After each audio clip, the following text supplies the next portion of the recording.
370 కోట్లే కాకుండా వేరే డిపార్ట్మెంట్స్ ద్వారా కూడా దాదాపు 35 కోట్ల రూపాయలు ఈ సాక్షి పేపర్కి ఇవ్వటం జరిగింది అధ్యక్ష. ఇది వివిధ కలెక్టర్లు వాళ్ళందరూ కూడా 32,70,00,000 అంటే మొత్తం దాదాపు 400 కోట్ల రూపాయలు ఈ ఒక్క పత్రికే ఇచ్చారు అధ్యక్ష.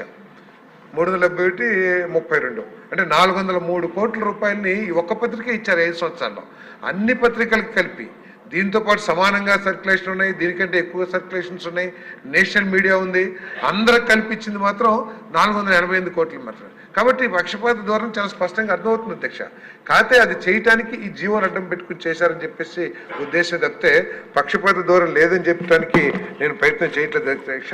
తప్పకోకుండా ఏదైతే చేశారో అంటే కొన్ని నేను డిపార్ట్మెంట్లో కూడా ఎంక్వైరీ చేస్తే ఏంటంటే కొన్ని పత్రికలు పేమెంట్లు రావట్లేదని చెప్పేసి వాళ్ళు అడ్వర్టైజ్మెంట్స్ తీసుకుంటాం కూడా మానేశారని చెప్పేసి కూడా నాకు సమాచారం ఉంది అధ్యక్ష. ప్రత్యేకంగా ఈనాడు ఏదైతే ఉందో వాళ్ళకి చాలా పేమెంట్లు చాలా డ్యూస్ ఉన్నాయి, ఆ డీటెయిల్స్ కూడా ఇచ్చాము.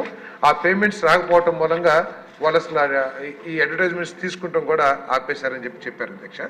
సో కాబట్టి దీంట్లో జరిగింది, తప్పకుండా దీంట్లో ఎంక్వైరీ చేస్తాం అధ్యక్ష. దాంట్లో ఎటువంటి తర్వాత పత్రికల్లో వీటిలో పక్షపాత ధోరణి చాలా స్పష్టంగా కనపడుతుంది.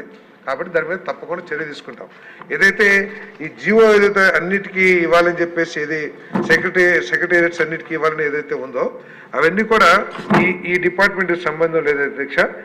వేరే శాఖ సాక్షి పేపర్ సచివాలయాల్లో కొనాలి అన్న జీవో ఏదైతే ఇచ్చారో ఈ శాఖ ఇవ్వలేదు అధ్యక్ష. అదేవిధంగా డిజిటల్ కార్పొరేషన్ కూడా ఐఎన్పిఆర్ పరిధిలోకి రాదు అధ్యక్ష.